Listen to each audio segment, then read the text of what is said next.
എനിക്കിപ്പോ കുഞ്ഞിയോട് ഇക്കാര്യം പറയാൻ പറ്റില്ല. അവള് ബേക്കറിയിലേക്ക് ഇപ്പൊ വരും. അല്ല അമ്മ, അപ്പൊ പിന്നെ നമ്മൾ എന്ത് ചെയ്യും?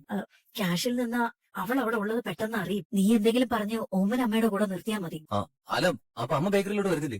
എനിക്ക് റീജോയിനിങ്ങിന്റെ ഒരു കാര്യം ക്ലിയർ ചെയ്യാനുണ്ട്. അത് കഴിഞ്ഞ് ഞാനങ്ങ് എത്താം. അമ്മ ഒറ്റയ്ക്ക് എങ്ങോട്ടെങ്കിലും ഇറങ്ങുന്നത് സൂക്ഷിക്കണം. അയാൾ പുറത്തുള്ളതാ.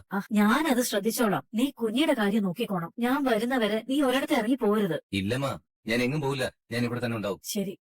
ശരി. അമ്മ എന്താ കാര്യം ഒന്ന് പറയാമേ? എന്താണെങ്കിലും എനിക്കൊരു പ്രിപ്പയർഡ് ആയിട്ട് ഇരിക്കാലോ. അമ്മ സന്തോഷം എന്തെങ്കിലും അപകടം പറ്റിയോ? അമ്മ ഇങ്ങനെ മാറി നിന്ന് ഞാൻ കേൾക്കാതെ ഫോൺ സംസാരിക്കുമ്പോ എനിക്ക് പേടിയാവുക. എന്താണെങ്കിലും ഒന്ന് പറയാമേ. വേറൊന്നും ഇല്ല. ഞാനൊന്ന് എയോയെ കണ്ടിട്ട് വരാം. റീജോയിനിങ്ങിന്റെ കുറച്ച് കാര്യങ്ങൾ ക്ലിയർ ചെയ്യാനുണ്ട്. എന്നാ ഞാനും കൂടി വരാം. അത് വേണ്ട, നീ ബേക്കറി ചെല്ല്. അവിടെ മഹേഷ് മാത്രമല്ലേ ഉള്ളൂ. അമ്മ എന്തോ കാര്യമായിട്ട് എന്റെ അടുത്ത് മറക്കുന്നുണ്ട്.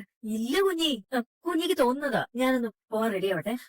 എന്താടി ഒറ്റയ്ക്ക്? കുഞ്ഞിയെ ബേക്കറിയിലേക്ക് അയച്ചു. എന്ത് പറ്റി? ആകെ ഒരു അങ്കലാപ്പ്. സന്തോഷ് സൈക്കാട്രിക് ട്രീറ്റ്മെന്റിനിടയില് ക്ലിനിക്കിൽ നിന്ന് മിസ്സിംഗ് ആണെന്ന് സന്തോഷിന്റെ അച്ഛൻ വിളിച്ചു പറഞ്ഞു. അയ്യോ ആണോ? ട്രീറ്റ്മെന്റ് സമയത്തൊക്കെ സന്തോഷ് കുഞ്ഞിയോട് വല്ലാത്തൊരു പക പ്രകടിപ്പിച്ചിരുന്നു എന്ന് സന്തോഷിനെ ട്രീറ്റ് ചെയ്ത ഡോക്ടർ വിളിച്ചു പറഞ്ഞു. അതുകൊണ്ട് സന്തോഷ് കുഞ്ഞിയെ ആക്രമിക്കാൻ സാധ്യതയുണ്ടെന്ന് ഡോക്ടർ സൂചിപ്പിച്ചു.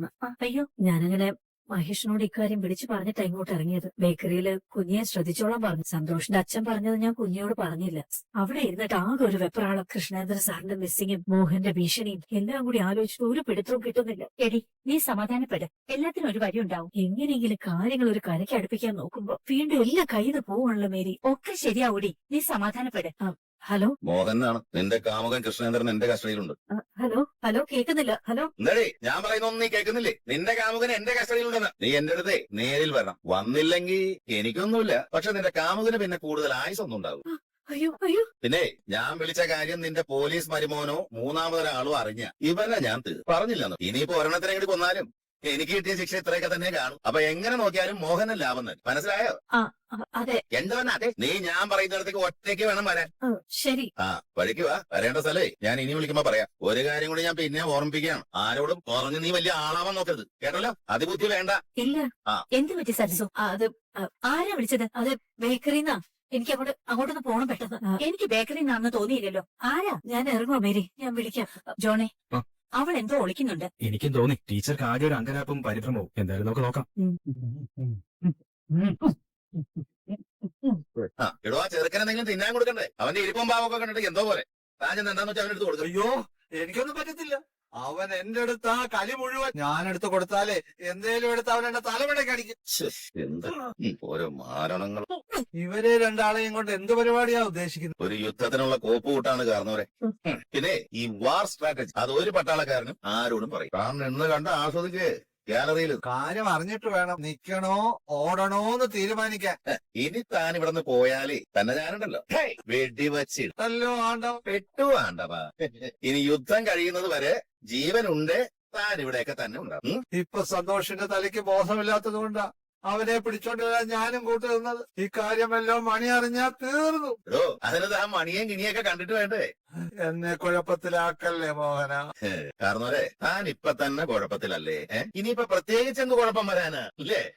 വീണ ഇപ്പൊ എവിടെ? ഞാൻ ബേക്കറിയിലുണ്ട്. എന്തു പറ്റി ജോണേട്ടാ? ഓക്കെ. അതെ, സരസ്വതി ടീച്ചർ വീട്ടിൽ വന്നിരുന്നു. ടീച്ചർ ആകെ ടെൻഷനിലായിരുന്നു. എന്നാ ഒന്നും അങ്ങോട്ട് തുറന്ന് പറയുന്നില്ല. എനിക്കും അങ്ങനെ തോന്നി. അമ്മ ആരോടോ ഫോണിൽ സംസാരിക്കുന്നുണ്ട്. ചോദിച്ചിട്ടൊന്നും പറയുന്നില്ല. അല്ലെ റീജോയിനിങ് ആയിട്ട് ബന്ധപ്പെട്ടെന്ന് പറയും. ഇവിടെ വന്നിട്ടും അങ്ങനെ ആയിരുന്നു. അമ്മയോട് ക്ലിയർ ആയി ഒന്നും പറയുന്നില്ല. ഇവിടെ വെച്ചൊരു കോൾ വന്നായിരുന്നു. മാറിയെന്നാ സംസാരിച്ചത്. ആ കോൾ വന്നു കഴിഞ്ഞ് ടീച്ചർ ആകെ ടെൻഷനിലായി. വീട്ടിൽ നിന്ന് ഈ ഓഫീസിലേക്ക് പറഞ്ഞ അമ്മ ഇറങ്ങിയത്. ടീച്ചർക്ക് എന്തായാലും നല്ല ടെൻഷനുണ്ട്. ആ മോഹനാണോ വിളിച്ചതെന്ന് എനിക്കൊരു സംശയമുണ്ട്. എന്തോ പേടിച്ചിട്ടാവും ഈ ടെൻഷൻ. എന്തായാലും ടീച്ചറുടെ നീക്കങ്ങളെല്ലാം വീണ ശ്രദ്ധിക്കണം. ഞാൻ ശ്രദ്ധിക്കാം ജോണേട്ടാ. മോഹൻ എന്തെങ്കിലും കാര്യത്തിൽ ഭീഷണിപ്പെടുത്തി അപകടപ്പെടുത്താൻ സാധ്യതയുണ്ട്. എന്ത് ശ്രദ്ധയിൽപ്പെട്ടാലും എന്നോട് പറയണം. ഞാൻ പറയാം ജോണേട്ടാ. ഇപ്പോ മോഹൻ വെളിയിലാണ്. കൃഷ്ണേന്ദ്രൻ സാറിനെ കാണാനുമില്ല. എന്തൊക്കെയോ കാര്യമായി ഉരുണ്ടു കൂടുന്നുണ്ട്. സന്തോഷനെ കാണാതായതും ഇതുമായിട്ട് ബന്ധപ്പെട്ടാണോന്ന് എനിക്കറിയില്ല. എന്തോ ഒരു ആക്റ്റീവ് പ്ലാൻ ഓടുന്നുണ്ട്. സരസ്വതി ടീച്ചർക്ക് അതിന്റെ എന്തോ വിവരം കിട്ടിയിട്ടുണ്ട്. പക്ഷേ ടീച്ചർ അത് നമ്മളോട് ഷെയർ ചെയ്യാൻ സാധ്യത കുറവാ. നമുക്ക് നോക്കാം എന്തെങ്കിലും അറിയാനാവോന്ന്. ഞാനും നോക്കാം. എന്തെങ്കിലും വിവരം അറിഞ്ഞാൽ ഞാൻ ജോണേട്ടനോട് പറയാം. ശരി വേണം. വലതും തിന്നാനും കഴിക്കാനും വേണ്ടിട്ടാണ്. അവരോടും കുറച്ചിട്ടില്ല.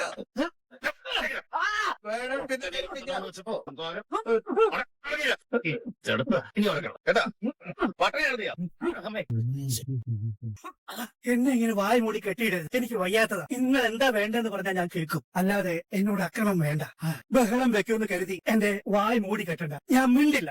പോരെ, എനിക്ക് ആക്സിഡന്റ് ആയ ശേഷം ശരിക്കും ബ്രീത്തിങ് പ്രോബ്ലം ഉണ്ട്. അതൊന്ന് കെട്ടൊന്നും വേണ്ട. ഞാൻ എങ്ങോട്ട് ഇറങ്ങി ഓടില്ല. ഓടിയാലല്ലെങ്കിൽ നെഞ്ചത്ത് തൊള വീഴും. ആ, കുടിക്കേ. മോഹൻ, നിങ്ങൾക്ക് എങ്ങനെ എന്റെ വ്യക്തി ജീവിതത്തിൽ അതിക്രമിച്ചു കയറുന്ന എന്ത് അവകാശമാണുള്ളതെന്ന് മനസ്സിലാവുന്നില്ല. എന്നെ ഇതുവരെ ശാരീരികമായും മാനസികമായും നിങ്ങൾ എന്തോടെ ഉപദ്രവിച്ചു. ഇപ്പോഴും അത് തുടരും. ഇതിൽ നിന്നും നിങ്ങൾക്ക് എന്ത് സന്തോഷമാണ് കിട്ടുന്നത്? ഇതെന്റെ സന്തോഷത്തിന്റെ ആദ്യ ഘട്ടമാണോ വാദ്യാരെ? അടുത്ത ഘട്ടം വരുന്നതേ ഉള്ളൂ.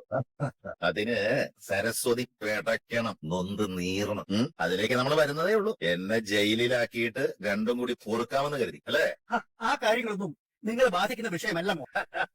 എന്ത് ചെയ്യ സരസ്വതി ഒരു കാലത്ത് നിങ്ങളുടെ ഭാര്യയായിരുന്നു. പിന്നെ നിങ്ങൾ പല ബന്ധങ്ങളിലേക്ക് പോയതും കോടതിയിൽ ചോദ്യം ചെയ്യപ്പെട്ടതും വകുപ്പ് ചേർത്തതുമല്ലേ. അതുകൊണ്ട് നിങ്ങൾ പറയുന്ന ബന്ധം ഇപ്പോൾ അസാധുവാണ്. അതിന്റെ പേരിൽ എന്നോട് അഭ്യാസം എടുക്കാൻ വരണ്ട. ഞാനും സരസ്വതിയും രണ്ട് സ്വതന്ത്ര വ്യക്തികൾ എന്ന നിലയിൽ ഞങ്ങൾക്ക് എന്ത് തീരുമാനവും എടുക്കാം. അതിനെ ചോദ്യം ചെയ്യാനുള്ള ഒരു റൈറ്റ്സും നിങ്ങൾക്കില്ല. പാട്ടിന് കിടന്നിട്ട് ഉശിരിന് കുറവൊന്നുമില്ലല്ലോ സാറേ. അത് നേരിന്റെ ഉശിരാണ് ചേട്ടാ. മോഹൻ, നിങ്ങൾക്ക് എപ്പോഴും നേരെ ചൊവ്വേ സരസ്വതിയെ മനസ്സിലായിട്ടില്ല. സരസ്വതിയെ പോലെ അന്തസ്സും വെറിയുമുള്ള സ്ത്രീകളെ നിങ്ങൾക്ക് അറിയില്ല. നിങ്ങൾക്ക് മനസ്സിലാവില്ല. നിങ്ങൾക്ക് ഒരു പക്ഷേ സരസ്വതിയെ കൊന്നു കളയാൻ പറ്റുമായി. പക്ഷേ അവൾക്ക് മേലെ ഒരു കാലം നിങ്ങൾക്ക് ജയിക്കാനാവില്ല. കാരണം നിങ്ങൾ ഇങ്ങനെ അനാവശ്യം പറയുമ്പോഴും അവരൊരു സത്യമുള്ള സ്ത്രീയാണ്. കൊള്ളാം, നല്ല ഒന്നാം തരം കഥാപ്രസംഗം. വാദ്യരെ, എന്തായാലും ഈ മോഹൻ സരസ്വതിയെ കൊല്ലാൻ പോകുന്നു. അതൊക്കെ പഴയ കളി. ഇനി വന്ന് കൊഞ്ച പുതുസാ എന്നെ പുരിഞ്ഞതാ. പിന്നെ ഞാൻ കൊല്ലില്ല എന്ന് വെച്ചാ സരസ്വതി ചാവില്ല എന്നല്ല, അവള് ചാവും. പക്ഷേ എന്റെ കൈ കൊണ്ടല്ല, എന്റെ തന്ത്രം കൊണ്ട്. സരസ്വതിയെ കൊല്ലുന്നത് ആരാണെന്ന് വാ വിളിച്ചൊന്നും നിൽക്കണ്ട. വാ നോക്ക്, ഇവരാ സരസ്വതിയെ മോഹൻ കൊന്ന് ആ കഥയ്ക്കൊരു ത്രില്ലില്ല. സരസ്വതിയെ കൊല്ലുന്നത് പ്രിയ ശിഷ്യനും അതിലുപരി മരുമോനുമാവുമ്പോ അതൊരു ഗംഭീര വാർത്തയും കഥയും ആവും അല്ലേ? ഇവന്റെ മൊത്തം കിളി പോയതുകൊണ്ട് കേസിൽ നിന്ന് പുല്ലുപോലെ ഇറങ്ങി. അപ്പൊ പറ, എങ്ങനെയുണ്ട് വാദ്യാരെ എന്റെ കഥാപ്രസംഗം? സംഗതി ഹിറ്റല്ലേ?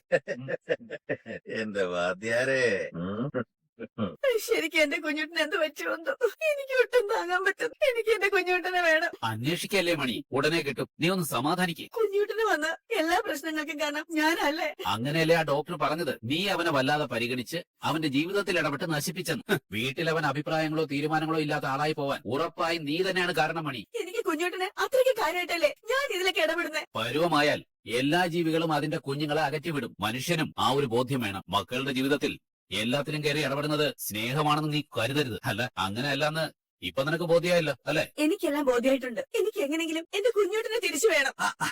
മണി, അണ്ണാ, അണ്ണൻ ഇവിടുന്ന് പടിയിറങ്ങിയപ്പോ എനിക്ക് വല്ലാത്ത ശനി പിടിച്ചെണ്ണ. കുഞ്ഞുട്ടിന് എവിടെ പോയെന്ന് ഒരു പിടിയില്ലെന്ന. അന്ന് ഞാൻ ഇറങ്ങി പോകുമ്പോ തന്നെ അവന്റെ നില ആകെ തെറ്റിയിരിക്കുമല്ലായിരുന്നു. എവിടെങ്കിലും ഇറങ്ങി പോയി കാണും. പോയാ തിരിച്ചു വരാൻ വെളിവ് വേണ്ടേ? സന്തോഷിനെ നോക്കിയ ഡോക്ടർ പറഞ്ഞു, ഇപ്പൊ അപകടകരമായ നിലയിൽ ആക്രമണ മനോഭാവം ഉണ്ട്. അളിയനെങ്ങനെ പിടികിട്ടിയത്? ശത്രുവിന്റെ ശത്രു മിത്രമായ ഈ യുദ്ധത്തിൽ സരസ്വതി മോഹന്റെ പത്മവ്യൂഹത്തിൽപ്പെട്ടു. കുതന്ത്രങ്ങളുടെ ഈ അഗ്നിപരീക്ഷ സരസ്വതി ജയിക്കുന്നു. പതർച്ചയില്ലാത്ത ജൈത്രയാത്രയിൽ ടീച്ചറും